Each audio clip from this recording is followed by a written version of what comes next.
তো যারা আমার সঙ্গে বছরের পর বছর দেওয়াল লিখন করলো, যারা বছরের পর বছর মিছিলে হাঁটলো, যারা বছরের পর বছর আমার সঙ্গে খালি দিদির মুখের দিকে তাকিয়ে দিদির ছবি নিয়ে যারা বাড়ি বাড়ি গিয়ে বললো যে অমুক এমএলএ ব্রাত্য বসুকে ভোট দিন, জোড়া ফুল চিহ্নে ভোট দিন, তো চাকরিটা আমি তাদেরই দেবো, আমার কোটার চাকরি।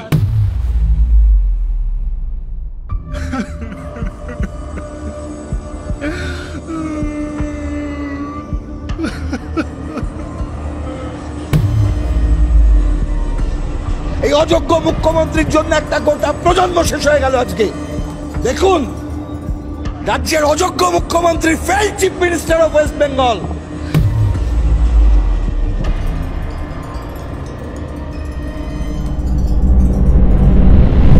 কে যোগ্য কে অযোগ্য সেই সবধি উত্তর মিলল না সুপ্রিম কোর্টে।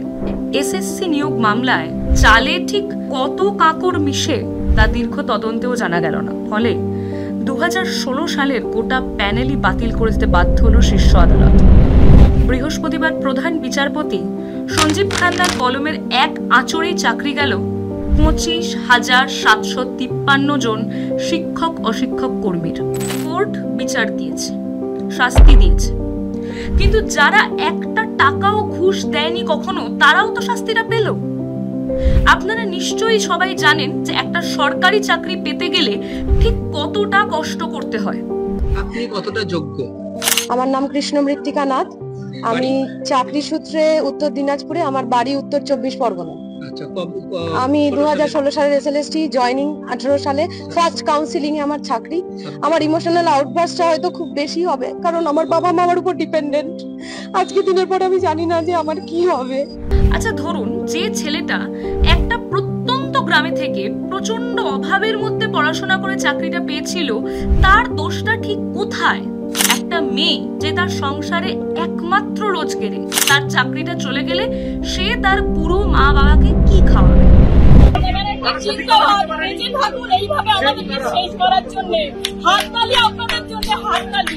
আমাদেরকে আপনি লাশের পর লাশ দেখবেন, এবার আমার লাশের পর লাশ দেখবেন, এটাই হচ্ছে আপনার অনেক কৃতিত্ব। পুরো বাঙালিকে আমাদের নতুন প্রজন্ম আমাদেরকে পুরো শেষ করে দেওয়া হলো। এবার আপনি খুশি তো? জিতে গেছে তো আপনাদের বাবা বলের প্রতিশোধ নিতে। আপনারা যে খুলে আম দুর্নীতি করেছেন, কি ভেবেছিলেন বাপের উপর বাপ হয় না? দেখে নিলেন তো এবার বাপের উপরে বাপ হয়। আপনাদের অন্যায়ের জন্য আজকে আমাদেরকে বলির পাঠা হতে হলো, বলির পাঠা। কোথায় যাবো আমরা? অবশ্যই মমতা ব্যানার্জির ক্যাডারদের জন্য। তারা যদি টাকা না দিয়ে সামনে দিকে কি করে আসতো, এই প্রশ্নটা। আর যে ছেলেটা সদ্য বিয়ে করেছে, লোন নিয়েছে, একটা বাড়ি কিনেছে, একটা ছোট্ট বাচ্চা আছে, সে এবার কি করবে বলুন তো? সাধারণ মানুষেরা রাস্তায় দাঁড়িয়ে হাউ হাউ করে কাঁদছেন, বলছেন মরে যাওয়া ছাড়া তাদের কাছে আর কোনো রাস্তা খোলা নেই। আর কিছু বলবো না, প্লিজ প্লিজ প্লিজ, আমি পারছি না, পারছি।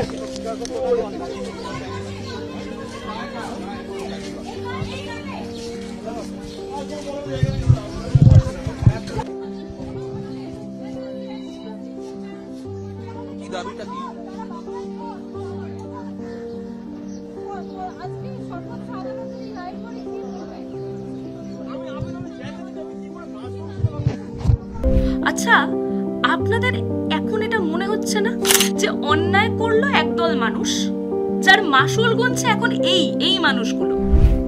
লাখ লাখ কোটি কোটি টাকায় যারা নিজেদের বাপের সম্পত্তি ভেবে সরকারি চাকরি বিক্রি করলো, শাস্তির লিস্টে তাদের নাম কোথায়? সেই সব মন্ত্রী, আমলা, এরা তো সুন্দর এসি অফিসে বসে এই মজা দেখছেন, ঘুষের টাকায় দামি গাড়ি কিনছেন, বিদেশে ঘুরতে যাচ্ছেন, বউকে হয়তো ভালোবেসে সোনার হারও বানিয়ে দিচ্ছেন। আর এরা, এই মানুষগুলো, এরা চাকরি খুইয়ে বসে এখন ভাবছেন পেটের ভাতটুকু জোগাড় করবেন কি করে। অপমানে এদের মাথা হেট হয়ে যাচ্ছে যে পাড়ার লোকজন, বন্ধু বান্ধব, চেনা পরিচিতরা তো এটাই ভাবছে যে তারা চুরি করে চাকরি পেয়েছেন, ঘুষ দিয়ে চাকরি পেয়েছেন। কি মজার ব্যাপার, তাই না? তো যারা আমার সঙ্গে বছরের পর বছর দেওয়াল লিখন করলো, যারা বছরের পর বছর মিছিলে হাঁটলো, যারা বছরের পর বছর আমার সঙ্গে খালি দিদির মুখের দিকে তাকিয়ে দিদির ছবি নিয়ে যারা বাড়ি বাড়ি গিয়ে বললো যে অমুক এমএলএ ব্রাত্য বসুকে ভোট দিন, জোড়া ফুল চিহ্নে ভোট দিন, তো চাকরিটা আমি তাদেরই দেবো, আমার কোটার চাকরি। সে চাকরি আমি কাকে দেবো? তাহলে সে চাকরি আমি দিয়েছি এবং আমি বলছি আবার দেবো, আমার পার্টির ছেলেকেই দেবো, আমার ন্যায্য কোটার চাকরি আমার দলের ছেলেদের দেবো। কার কি বলার আছে? আমার আইনি চাকরি আমি কাকে দেবো বা না দেবো? আমার যেটা ন্যায্য আমার কোটার মধ্যে পড়ে, সেটা নিয়ে কেউ কথা বলতে পারেন? আমার মনে হয় মাননীয় একবার তার বক্তব্যে বলেছিলেন যে যান চপ ভাজুন, তাতে অনেক টাকা, চাকরির চেয়েও বেশি। কেন চপ ভাজবো বলুন তো? আপনাদের অপদার্থতার জন্য, যাতে আপনাদের লোকেরা আরো ভালো করে চুরি করতে পারে সেই জন্য। নিজেদের রক্ত জল করে মাথার ঘাম পায়ে ফেলে মা বাবারা বাচ্চাদের পড়াশোনা করিয়েছে কিসের জন্য? চপ ভাজার স্বপ্ন নিয়ে? এত অপদার্থ একটা সরকার, একটা সিস্টেম কি করে হতে পারে? এত কিছুর পরেও মুখ দেখাতে সামান্যটুকু লজ্জাবোধ হয় না আপনাদের? হ্যাঁ, শাসক দলকেই বলছি, আপনারা কিচ্ছুটি জানেন না। আপনাদের নাকের নিচ দিয়ে এত বড় কাণ্ড ঘটে গেল, তার কোনো খবর নেই আপনাদের কাছে। মন্ত্রী, আমলা, এসব বড় বড় তকমাগুলো বাদ দিন, নিজেদের মানুষ বলতে লজ্জাবোধ হয় না? এতগুলো মানুষের দায়িত্ব কার?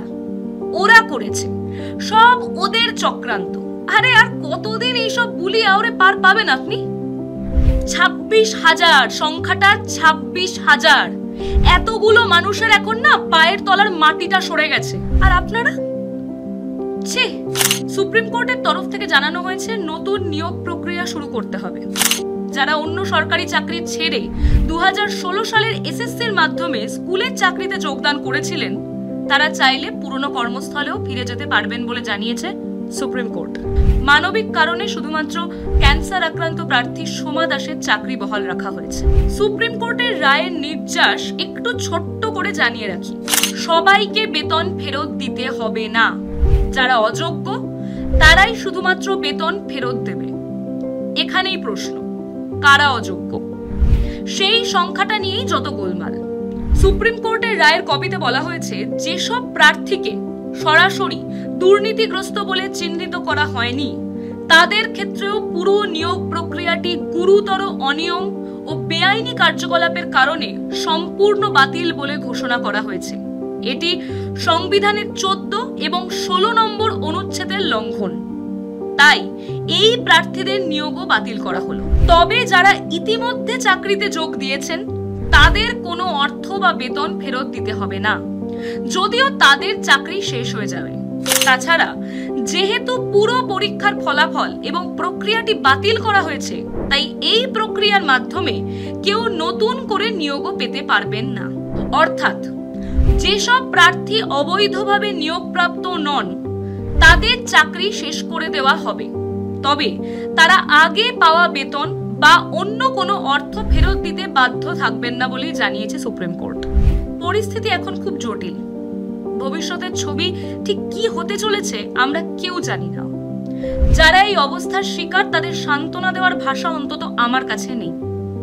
তবে আপনাদেরকে বলে রাখি, এই লড়াইয়ে আপনারা একা নন, আমরা সবাই আপনাদের পাশে আছি। জয় হবেই।